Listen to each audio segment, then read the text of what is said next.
Control your narrative, control your life. Here's a truth most people never hear. You're not overwhelmed because life is hard. You're overwhelmed because the story you're living in is. So last week I caught myself spiraling over something pretty small. It was a moment. It was a comment actually. A situation that wasn't that big of a deal, but my mind started to write chapters.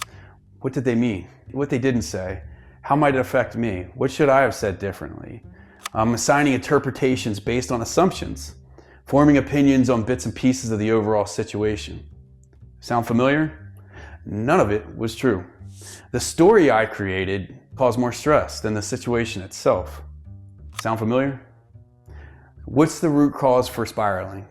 Stories and expectations. Learn to control and manage them, and you take the reins of your life. A story is the meaning we attach to an event. It's an interpretation. It's not necessarily fact. An expectation is the script we write in our head about how life, people, or outcomes should go. Story and expectations aren't bad, but they can be debilitating when we let narratives we create become the new realities we live in. They're creations, not truths. Psychologists call this cognitive distortion, and it's one of the biggest drivers of anxiety and stress. Studies from the University of Michigan found that 80% of daily stress comes from rumination, replaying stories instead of responding to facts. Harvard research shows that unmet expectations trigger the same neural pathways as physical pain. And according to the American Psychological Association, 65% of people report stress related to assumptions about the future, not current circumstances. In other words, the stories we tell become the stress we feel. So how do we change this? Separate story from fact. Ask, what actually happened? And what did I add? Facts are neutral, stories are optional. Second one, identify the story. Challenge the narrative. So what else could be true? What am I adding? Is what I'm thinking falsifiable? Most stress dissolves when we allow for alternative explanations. 3, lower the script. Raise the standard. Renegotiate your expectations. Expectations create rigidity.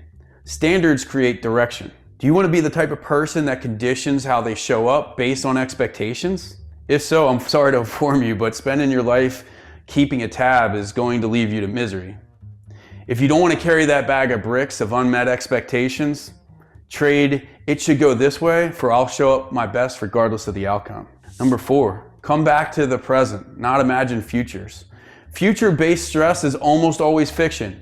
It's the imaginary future that feels unbearable. How often have you created this narrative in your head only for you to realize that the situation is not what you made it out to be?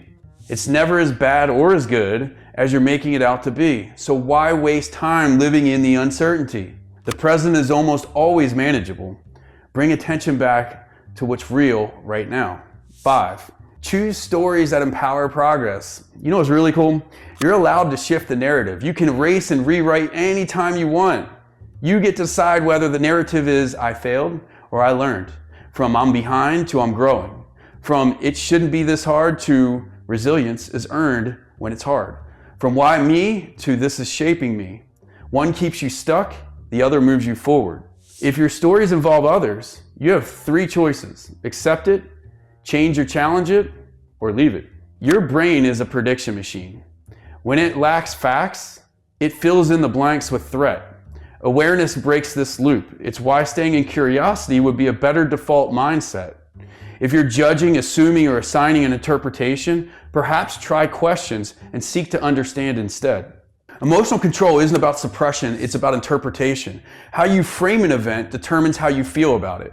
Progress comes from perspective. When the story shifts, your momentum shifts.